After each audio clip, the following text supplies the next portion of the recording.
Hello दोस्तों, कैसे हो आप लोग। Welcome back to the channel live life easy. बच्चों के एग्जाम चल रहे हैं, इसी वजह से वीडियो डिस्टर्ब चल रही हैं और मेन टाइम जा रहा है इनकी पढ़ाई में। The mistake was corrected by the editors. The editors corrected the mistake. The problem is being investigated by the authorities. The authorities are investigating the problem. School से आके मैंने पहले इनको जो कॉन्सेप्ट एक आध कोई कन्फ्यूज़न होता है तो वो क्लियर किया। अदरवाइज़ सुना है मैंने रिवीजन वर्कशीट्स वगैरह सारी। अब मैं इन्हें फ़ोन में वर्कशीट दे के जा रही हूँ एक, उसके ही आंसर लिखेंगी। इतने मैं और मेरे हस्बैंड निकल गए थे सब्ज़ी लेने। इतने बिजी शेड्यूल में भी अक्सर वैसे यही लाते थे सब्ज़ी, लेकिन अब मैं पिछले 3 या 4 बार से लगातार मैं जा रही हूँ इनके साथ, क्योंकि वहाँ जाके मुझे फ़ील होता है कि ज़्यादा ऑप्शन समझ में आते हैं। और जब मैं खुद लेके आ रही हूँ तो मुझे समझ में आता है कि कौन सी सब्ज़ी मैं लेके आई हूँ। मेंटली प्रिपेयर्ड रहती हूँ कि हाँ मुझे ये बनानी है और किस टाइम कौन सी बनेगी। इन शॉर्ट मील प्लानिंग में बहुत हेल्प मिल रही है अगर मैं खुद जाके लेके आ रही हूँ अपने मन से। तो मैं आ गई थी, लगभग आधा घंटा लगा है हमें स्कूटी से जाने आने में और सब्ज़ी लेने में। वहाँ मेरा काम हो गया और यहाँ बच्चों ने कर ली है वर्कशीट सॉल्व। तो दोनों तरफ लगातार काम चल रहा है, इसी तरीके से काम होते रहते हैं। आज करते हैं थोड़ी पर्सनल बातें जो मैंने अभी तक 3 साल में आपके साथ कभी नहीं की। कई बार क्वेश्चन आते हैं कि मैं मतलब पीरियड्स के दिनों में भी कैसे मैनेज करती हूँ इतने सारे काम। तो जैसे मैंने आज आपके साथ जितना भी मैं शेयर कर रही हूँ, तो मैं आज आपको बता दूं कि इस टाइम वही टाइम चल रहा है। अब मैं कैसे मैनेज कर पाती हूँ। देखो, जो पीरियड्स में मेन दिक्कतें आती हैं, एक होती है क्रैम्प्स, एसिडिटी की वजह से वो होता है। दूसरा सिर में दर्द होता है, मुझे पर्सनली होता है, ठीक। और तीसरी चीज ये है कि लीकेज वगैरह अगर हो रही है या हैवी फ्लो हो रहा है, तो उस वजह से कहीं ना कहीं हमारी रातों की नींद जो है वो डिस्टर्ब हो जाती है। उसकी वजह से प्रॉब्लम कई गुना बढ़ जाती है, जो मुझे लगता है पर्सनली। तो मैंने क्या किया हुआ है कि जब मुझे समझ में आ गया, मैं 40 क्रॉस कर गई हूँ, तो इतनी एज में जब बार बार एक चीज आपको परेशान कर रही है और उसकी वजह से आपका रूटीन डिस्टर्ब हो रहा है, तो आप उनके हल निकालना सीख जाते हो। आपको, मेरे को जैसे बाहर भी जाना है जॉब पे, तो 6 से 8 घंटे कम से कम ऐसा पैड हो जो हैवी फ्लो के दिनों में भी, पहले दूसरे तीसरे दिन में भी काम कर जाए अच्छे से, मुझे उस तरफ से कोई टेंशन ना हो। दूसरी चीज, रात को सोने के टाइम मुझे प्रॉपर 6 से 8 घंटे की जो है वो कवरेज ऐसी मिल जाए कि मैं आराम से सो सकूं, ठीक है। तो अगर आप प्रॉपर नींद ले पा रहे हो तो पीरियड्स के दिन भी आप यकीन मानिए वैसे ही निकल जाएंगे जैसे और दिन निकलते हैं। आपकी जो वर्किंग एबिलिटी है वो बिल्कुल वैसे की वैसी रहेगी। तो उस लीकेज के लिए आपको क्या चाहिए होता है, एक अच्छी क्वालिटी का पैड जो रेगुलर वाले दिनों से, यानी चौथे पांचवें छठे दिनों से अलग हो। उस टाइम पे आपको कम जो एब्जॉर्बेंट वाला है, सॉफ्ट वाला है, वो भी चल जाएगा, छोटे साइज का भी चल जाएगा। लेकिन आपको शुरुआती दिनों में अगर अपने पीरियड्स कंफर्टेबल रखने हैं तो आपको चाहिए होता है डबल एक्सल साइज का, आप एक ले लो। अभी मैं आपको दिखाती हूँ कि आजकल मैं क्या यूज कर रही हूँ। एवर्टीन का डबल एक्सल साइज, ये 40 पैड्स का है और ये 399 रुपीज इसमें एमआरपी है। आपको इजीली सारे ऑनलाइन प्लेटफॉर्म पे ये मिल जाएगा, बहुत इजी टू अवेलेबल है। अब आपको दिखाती हूँ कि इसका पैड है कैसा। पैकिंग सेम है जैसे मिलती है, और इसके अलावा जो इसका साइज है ना वो 320 mm है, काफी लंबा है। और जो इसकी एक अलग सी चीज है वो ये है कि आपको बैक साइड में यहाँ पर भी फ्लैप मिलते हैं। तो इसमें डबल फ्लैप है, यहाँ पर तो है ही लेकिन यहाँ पर भी है। इससे क्या होगा कि ये पैड अपनी जगह से हिलेगा नहीं और आपको रैशेस की समस्या नहीं होगी। दूसरे, आप आराम से निश्चिंत होकर सो सकते हो, बैक साइड से लीकेज की आपको दिक्कत नहीं लगने वाली रात में, ठीक है, even in heavy flows day. अब ये रखने के बाद इसमें दूसरी एक अच्छी चीज क्या है कि इसमें नीम और सेफ्लार है, उसकी वजह से ये एंटीबैक्टीरियल है। एवर्टीन पीरियड केयर के डबल एक्सेल साइज में आपको मिलती है 2 गुना absorption, super soft top layer, no odour, no leakage, extra wide back, double flap system, जो आपके पीरियड्स के शुरुआती दिनों की मुश्किलों को बिल्कुल खत्म कर देगी। तो मेरी तरफ से एवर्टीन पीरियड केयर के पैड्स के लिए बिग थम्स अप है। आप चाहें ट्राई करना तो आपको बाइंग लिंक पिन कमेंट में मिल जाएगा, ठीक है जी। अब ये सारी प्रॉब्लम मेरी सॉर्ट हो गई। हेडेक के लिए जो मैंने रिसर्च करी कि हाँ भाई क्यों हो रहा है, कैसे हो रहा है, थोड़ा डॉक्टर से भी जब एक आध बार, अभी जब हैवी फ्लो बहुत ज्यादा शुरू हो गया था तो मैं मिली थी कि हो क्या रहा है। तो वो दैट इज की 40 क्रॉस हो गया है, तो ये डिस्टरबेंस अब आपको रहेगा आने वाले सालों में। चलो जी, अब हेडेक क्यों होता है, जब आप पीरियड्स के दिनों में पानी कम पीते हो। प्रूवन है, आप पानी की मात्रा बढ़ा दो, इंटेक बढ़ा दो आप लिक्विड का, वॉशरूम ज़्यादा जाइए, तो आपका जो हेडेक है ना वो नहीं होगा। 99.9% मेरा ख़त्म हो गया, नहीं तो पीरियड्स में फर्स्ट सेकेंड डे या फिर शुरू होने से पहले मुझे हेडेक होता था। ठीक है, पहली चीज़ सॉर्ट हो गई। दूसरी आती है क्रैम्प्स की। अगर आपको भी प्रॉब्लम है तो ये शॉर्ट और कोई बात नहीं होती, सिर्फ एसिडिटी होती है। तो अगर आपको सीवियर है, प्रॉपर पेट में घूम रहा है गोला सा और पेन हो रहा है आपके, तो आपको चाहिए कि आप उस टाइम पे कोई एसिडिटी की अपना टैबलेट जो है वो ले लें, हल्की डोज की लें, लेकिन उससे आपको काफ़ी आराम पड़ जाएगा। दूसरी चीज़ ये है कि बैक में जो दर्द होता है उसके लिए आप चाहें, अगर आपको लग रहा है बर्दाश्त नहीं हो रहा, तो आप सिकाई कर सकते हो। इवन अब भी मैं कभी कभी जब मुझे लगता है कि बैक में ज़्यादा दर्द हो रहा है या क्रैम्प्स जो है वो एसिडिटी की मैं गोली नहीं खाना चाह रही, तो वो उसमें भी आराम लगाता है। ठीक। तीसरी चीज़, गर्मी है तो मुश्किल हो जाता है, लेकिन अगर ठंड का टाइम है तो पीरियड्स के टाइम पे आप कोशिश करो गर्म पानी पियो, बहुत फ़र्क पड़ेगा, क्योंकि उससे आपको अंदरूनी आराम मिलेगा, बॉडी पेन में भी, एसिडिटी में भी, हर चीज़ में। आप ट्राई करके देखना। सर्दियों में अगर आपको भी पीरियड्स पेनफुल होते हैं या कोई भी परेशानी आपको लगता है कि नॉर्मल के दिनों से ये दिन अलग हैं, आपका काम डिस्टर्ब हो रहा है, तो आप ट्राई करके देखना। आप पानी जो पी रहे हो वो गर्म पी के देखना, गुनगुना या जितना भी आपसे गर्म पिया जाए उतना। तो ये आपको बेनिफिट करेगा, बजाय पेन किलर लेने के, बजाय कोई और मेडिसिन लेने के। मुझे लगता है कि पानी का इंटेक बढ़ा दें तो ये ज़्यादा ठीक है। व्लॉग में आगे बढ़ने से पहले मैं आपको एवर्टीन पीरियड केयर के सैनिटरी पैड्स का एक क्लोजअप लुक दे देना चाहती हूँ, जिससे आपको एक आइडिया हो जाए कि एक्चुअल में ये आपको किस तरीके के रिसीव होंगे। अब चलते हैं अपने ब्लॉग की तरफ।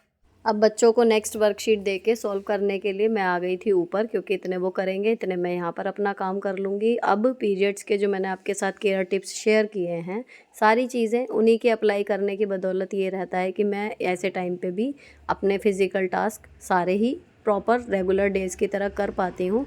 यहाँ पर जो पौधे हैं उसके पीली पत्तियाँ वगैरह तोड़ के, अगर आपको कम समय में क्लीनिंग करनी है ना, तो पहले पत्तियाँ वगैरह तोड़ के सूखी झाड़ू लगा लीजिए, उसके बाद 7-8 मग्गे में ही आपका काम हो जाता है। तो यहाँ पर मैं ये कोशिश कर रही हूँ कि थोड़ा काम शॉर्ट में भी हो जाए और क्लीनिंग भी अच्छे से हो जाए। यहाँ की क्लीनिंग मैं कर क्यों रही हूँ, क्योंकि मेड मैंने ऊपर के लिए लगाई हुई है, लेकिन अभी वो अनिश्चितकालीन अवकाश पे चली गई हैं, उनको चोट लग गई है, और सूचना ये है कि देखते हैं जब सही हो जाएंगे तो वो आ जाएंगी। तो अब मैं ये सारा इकट्ठा एक साथ कर लूँ उसके लिए मुझे प्रॉब्लम रहेगी। इससे बढ़िया ये है कि मैंने नीचे वाले पोर्शन की तरह ऊपर के हिस्सों को भी डिस्ट्रीब्यूट किया हुआ है। तो आज बारी थी प्लांट्स वाली छत की, तो मैंने इसकी क्लीनिंग कर दी। पौधे ठीक हो गए हैं। बेसिकली पौधों का ध्यान मेरे हस्बैंड रखते हैं, लेकिन ये था कि जो भी आज मुझे दिखा पीले पत्ते वगैरह वो मैंने हटा दिए और फर्श की क्लीनिंग हो गई। इसके बाद फिर मैं नीचे आते टाइम सारे जो कपड़े गरम वाले हैं वो ऊपर के पोर्शन में ही रहते हैं, उन्हें वहाँ रख दिया। बाकी के कपड़े मैं उतार के नीचे ले जा रही हूँ, तय करेंगे। और अब ये शायद ठंडे कपड़ों का आखिरी लोड है। इसके बाद अब लगभग मौसम ऐसा हो गया है कि अब गर्म कपड़े ही पहने जाएंगे। तो इनको मैंने फुल एंड फाइनल सब धो दिए हैं और इनको अब अच्छे से तय करके अलमारी में रख दिया जाएगा। नेक्स्ट समर में ही ये खुलेंगे। तो ये थोड़े से वेंसडे के धुले हुए कपड़े हैं, कुछ मंडे के हैं। तो यही फ़ायदा होता है लॉन्ड्री हैंगर होने का, कि अगर मुझे टाइम नहीं मिला, इस टाइम पे मैं डिस्टर्ब चल रही थी थोड़ा सा, तो आप 2 दिन बाद भी अगर कपड़े अपने धुले हुए जो हैं वो उठा के तय करेंगे ना, तो भी आपके कपड़े सुरक्षित हैं। कोई उन पे धूल नहीं है, किसी जानवर का, बंदर वगैरह का डर नहीं है, ना ही वो धूप से ख़राब हो रहे हैं। तो इनको मैं ले जाके रखूँगी नीचे और इन्हें तय कर देंगे बच्चे जब इनकी पढ़ाई का काम निपट जाएगा। फ़िलहाल इनका थोड़ा सा काम बचा हुआ है, वो मैंने चेक किया, और अब ये एक दूसरे से सुनेंगी। मैं आ गई थी यहाँ किचन में। सब्जियाँ भी सारी इसी हिसाब से लाई थी जिनमें आयरन भरपूर मात्रा में हो। वैसे तो सर्दियों में पत्तेदार सब्जियां काफ़ी रहती हैं, तो हमें स्पेशल ध्यान रखना चाहिए इस मामले में अपनी डाइट का। और अगर पीरियड्स इरेगुलर हैं या ब्लीडिंग बहुत ज़्यादा हो रही है आपको, तो और ज़्यादा आपको ये चीज़ें ध्यान में रखनी पड़ेंगी कि आयरन की डेफिशिएंसी आपके अंदर ना हो। अब यहाँ ये नमकीन जो है स्नैक्स वाली, जो मेहमानों के आगे रखने के लिए होते हैं, इनको मैंने करके रख दिया स्टोर, क्योंकि ये इस डिब्बे में ख़त्म हो रही थी। उसके बाद सब्जियों की क्लीनिंग शुरू की, तो सबसे पहले हरी मिर्च के डंठल तोड़े हैं। ब्लिंकिट के बैग के जो कागज़ होते हैं उससे ये बॉक्स बनाया हुआ है, इसमें मैंने मिर्च रख दी। इसके बाद नंबर था धनिया का, तो धनिया की गड्डी मैंने प्रॉपर गड्डी नहीं थी, ऐसी खुली हुई दी थी उन्होंने। तो इसमें से जो पत्ते ख़राब हो गए थे वो रखी है, और थोड़ी सी धनिया है। तो मैंने ये कांच के बॉक्स आपके साथ पिछली बार शेयर किए थे ना, थोड़ी होती है तो इसमें रख सकते हैं, और आराम से इस पर ढक्कन लगा के फ्रिज में जो है वो धनिया काफ़ी, जब तक ये ख़त्म होगी ठीक ठाक रहेगी, पीली नहीं पड़ेगी। ज़्यादा होती है तो ब्लिंकेट वाले बैग में कागज़ में लपेट के, या फिर किसी और गत्ते के मिठाई के डिब्बे में भी आप करके रखो तो भी धनिया चल जाती है। अब तीसरा नंबर आ गया था गोभी का। तो अभी बच्चों से पूछा था कि क्या खाना है, तो इन्होंने गोभी के लिए सजेस्ट किया कि भाई गोभी हम लोग खा लेंगे। तो थोड़ा सा ये तीनों ऑप्शन है, बच्चों से थोड़ा पूछ के बना लो तो उनको भी अच्छा लगता है कि हाँ हमारी राय भी मायने रखती है। बाकी डिसीजन तो टाइम के अकॉर्डिंग और एनर्जी के अकॉर्डिंग ही लेना है। लेकिन ऐसा है कि थकान चाहे नॉर्मल दिनों की हो या पीरियड्स के दिनों की, थोड़ा सा आपके अपने आप को पुश करना होता है। थोड़ा बहुत आप किसी किसी शेड्यूल में चेंज कर सकते हो, लेकिन सब कुछ चेंज नहीं कर सकते। तो काम आपको सारे करने हैं। तरीका वही है कि थोड़ा सा अपना ध्यान रखिए, ताकि जो आपके ऑड डेज हैं जिनमें आप ऐसा महसूस नहीं करते कि आप रेगुलर जैसा महसूस करते हैं, तो उसके अकॉर्डिंग अपना जो रूटीन है, थोड़े से काम है, उसी हिसाब से थोड़े से चेंज कर लीजिए। बाकी थोड़ा फैमिली का सपोर्ट हो जाता है तो दिन जो हैं वो मुश्किल भी निकल जाते हैं, चाहे बीमारी हो या हमारे रेगुलर महीने वाले कुछ मुश्किल दिन। अब पालक जो मैं लाई थी वो इसका बनाऊंगी मैं पालक कॉर्न या पालक मशरूम, लेकिन ये बनेगा कल। तो कल तक के लिए इसे फ्रेश रखने के लिए मैंने गड्डी को काटा नीचे से जड़ों को, और जो इसके पत्ते एक दो गीले हो रखे थे या ख़राब हो रहे थे बस उन्हें हटा दिया। और उसके बाद इसको ये मैश बैग में मैं करके रख रही हूँ, जो आपके साथ मैं कई बार से शेयर कर रही हूँ। इसमें ये बिल्कुल सही से बने रहेंगे, चाहे फ्रिज में रख दूँ चाहे फ्रिज के बाहर, ना मुरझाएंगे और ना ही बिल्कुल ऐसे हो जाएंगे कि गीले। तो इनमें हवा भी लगती रहेगी, फ्रेश बना रहेगा। इसमें ज़िप मैंने लगा के इसको रख दिया बाहर की तरफ ही। इसको हम कल यूज़ करेंगे। अब चलते हैं अगली सब्ज़ी की तरफ। तो जो बाकी की सब्ज़ियां हैं वो ऐसे ही फ्रिज में रखने वाली हैं। तो मैंने यहाँ पर प्लेटफॉर्म जो है क्लीन कर दिया। कच्चे केले हैं, इनके चिप्स बनाऊंगी, और मशरूम है तो या तो मशरूम मटर बनेगा या पालक मशरूम बनेगा। इन दोनों को मैंने रख दिया फ्रिज में। अभी कच्चे केले इसीलिए फ्रिज में रख रही हूँ क्योंकि बाहर रहेंगे तो मे बी ये थोड़े बहुत सॉफ्ट से होने लगे। उस चिप्स के लिए हमें बिल्कुल हार्ड केले ही चाहिए। ठीक है जी। उसके बाद सारी सब्जियों का काम हो गया था। तो डिनर में बनेगी गोभी आलू। मैंने आलू छीलने शुरू किए फटाफट, और क्योंकि अभी आपको मैंने बताया कि ऐसा टाइम है थोड़ा सा। अब मैं जो हूँ सुबह के बर्तन पड़े हुए हैं, अभी बच्चों की पढ़ाई में थोड़ा ज़्यादा टाइम देना पड़ रहा था, तो मैं बर्तन धोने के लिए अभी लग गई हूँ। और सब्ज़ी जो है वो मेरे हस्बैंड छौंक रहे हैं। तो यहाँ पर गोभी आलू की सब्ज़ी सरसों के तेल में हींग जीरा ये डलेगा, प्याज डलेगी। जब प्याज भुन जाएगी देन थोड़ा सा मसाला और अदरक लहसुन का पेस्ट। तो मैं उनको वहाँ से थोड़ा सा बताती जा रही थी क्योंकि फ़र्स्ट टाइम बना रहे हैं ये वाली सब्ज़ी, तो किस चीज़ से छुकेगी एंड ऑल दैट।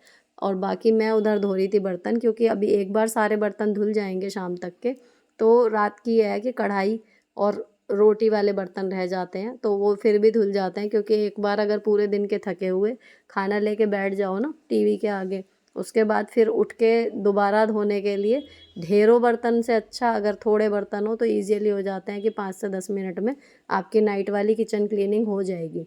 तो इस तरीके से फैमिली का सपोर्ट, थोड़ा सा अपना ध्यान, थोड़े से अच्छे टूल्स, सारी चीज़ें मिला जुला के ही मेरा जो है, आप हमेशा जो पूछते हो इसीलिए मैं इस बार सजेस्ट कर रही हूँ कि जो मेरा ये टाइम होता है पीरियड्स वाला ये ईजीली निकल जाता है। तो अब यहाँ पर सब्ज़ी जो है वो अगर नॉन स्टिक में बना रहे होते तो पानी बिल्कुल भी नहीं डलता। लोहे की कढ़ाई है इसलिए थोड़ा सा पानी डाला है।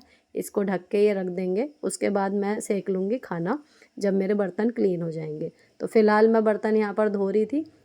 जो मैंने आपके साथ शेयर किए थे पिछली बार, स्टील वाले स्क्रबर वाले क्लोथ जो आए थे पैक ऑफ 10, वो मेन इतने हार्ड नहीं लगे मुझे कि उससे जो है बेसिन वगैरह के हार्ड स्टेन्स वगैरह अगर मैं सोचूं, जो ग्रीन वाला स्क्रबर है मतलब उसकी टक्कर के नहीं है, लेकिन बर्तन मांजने के लिए स्क्रैच प्रूफ है। तो एक कांच के बर्तन वगैरह भी इससे बढ़िया मंज रहे हैं। सॉफ्ट है तो ये वाले कप के जैसे अंदर की तरफ एक गहरा हिस्सा है वो भी बहुत बढ़िया करके इसमें साफ़ हो रहा है। तो मुझे ये इस मामले में इम्प्रेसिव लगे। बर्तन मांजने के लिए आप इनका बढ़िया यूज़ कर सकते हो, कोई इसमें जर्म्स एक्युमुलेट नहीं होंगे और फटाफट से क्लीन हो जाएगा। इतने बर्तन धुले ना, इतने यहाँ पर सब्ज़ी रेडी हो गई है, धनिया डाल दी है, खाना अब सब लोग खा लेंगे। मैंने रोटी सेक दी थी। उसके बाद अब मुझे करनी है वीडियो शूट। तो ये लोग सब खाना खा रहे हैं और मैं जा रही थी पिंक रूम में थोड़ा सा अपना यहाँ पर शूट कर लूँगी, उसके बाद फिर मैं खाना खाऊँगी ताकि ये काम निपट जाए। तो मैंने लाइट्स वगैरह लगा ली और मैं करने बैठ गई थी यहाँ पर शूट। अभी इसके बाद जब मेरे बाकी के काम बचे हैं, मुझे खाना खाना है, बिग बॉस देखना है जितना भी मिल पाएगा अभी, क्योंकि कल स्कूल है, और उसके बाद अभी मुझे किचन क्लीनिंग करनी है। लेकिन आप जो कहते हो कि मल्टीटास्किंग कैसे होती है मेरी, अभी जो कंडीशंस हैं मैं तैयार हूँ, लाइट्स वगैरह मैंने लगाई हुई है, कपड़े मैंने बाहर के पहने हुए हैं, तो यानी कि मैं शूट अगर करना चाहूँ तो इस टाइम पे बिल्कुल एप्ट कंडीशन है। सरकमस्टेंसेस क्या होंगे कि थोड़ी देर शायद मुझे खाना खाने में आधा घंटा लेट हो जाए, तो इस टाइम पे अगर मैं प्रायोरिटी वाइज काम करूँ या ये देखूँ कि इस टाइम कम से कम एफर्ट में मेरा काम निपट सकता है, तो मैं यहाँ पर एक और वीडियो शूट कर सकती हूँ जो मुझे यहाँ बैठ के बोलनी है।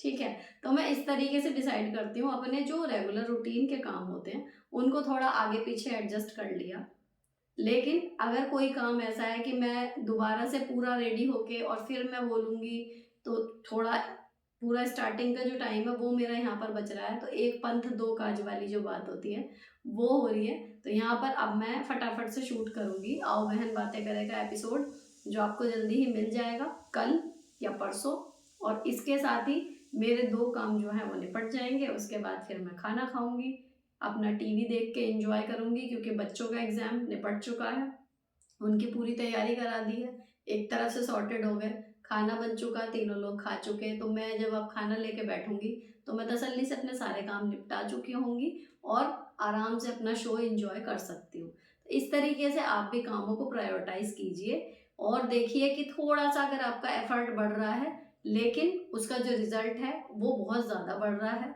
तो मेरे ख्याल से वो थोड़ा सा एफर्ट आपको कर लेना चाहिए। ठीक है जी, तो अब मैं शूट करती हूँ आओ बहन बातें करें का एपिसोड। फिलहाल अगर आप उस चैनल पे नहीं गए हैं अभी तक आओ बहन बातें करें वाले पे, तो मैं आपका वेट कर रही हूँ, क्योंकि यहाँ पर भी जब मैं पोस्ट करती थी क्वेश्चन आंसर वीडियो आओ बहन बातें करें सीरीज में, तो आप लोगों को बहुत पसंद आते थे। तो अगर आप लोग उन ब्लॉग्स को यहाँ पर ढूंढ रहे हैं, मिस कर रहे हैं, तो मैं आपको बता दूं कि उसका दूसरा चैनल मैंने खोल लिया है और वो अच्छे से रन भी कर रहा है। तो वहाँ पर सिर्फ और सिर्फ हमारी personal problem, personal question answer आप लोगों के साथ डिस्कस होते हैं, आप क्वेश्चन भेजते हैं और मैं अपनी समझ के अनुसार उनके जवाब देती हूँ जो प्रैक्टिकल हो और एक्चुअली अप्लाई आप कर सको, जिससे आपका मेंटल पीस रिस्टोर रहे, बचा रहे। अगर ख़त्म हो गया तो वापस आ जाए, और अगर ख़त्म होने की कगार पे है तो आप उसको बचा लो, ताकि आप एक हैप्पी लाइफ जी सको। अपने साथ हैप्पी होना सबसे ज़रूरी है, इसी बात पर मेरा जोर रहता है। आप अपने में कंटेंट रहोगे, खुश रहोगे, तो आगे भी काम होता रहेगा बिल्कुल सही, सारे रिश्ते आपके ठीक ठाक चल जाएंगे। तो अगर आप वहाँ पर नहीं आए हो तो उसका आपको चैनल का लिंक डिस्क्रिप्शन में मिल जाएगा, इसी नाम से है आओ बहन बातें करें। तो मैं आपका वहाँ पर वेट कर रही हूँ, जिस दिन यहाँ पर ब्लॉग नहीं होता उस दिन वहाँ होता है, तो फटाफट से वहाँ पर भी आ जाओ, सारे मिलके खूब बात करेंगे, खूब सारे कमेंट करना और फिर मैं उन पर डिस्कस करूँगी। ठीक है, ये वाला ब्लॉग अब यहीं ख़त्म होता है। अच्छा लगा हो तो चैनल को सब्सक्राइब किए बिना मत जाना। मिलती हूँ आपसे नेक्स्ट वीडियो में। Till then bye bye, stay beautiful always.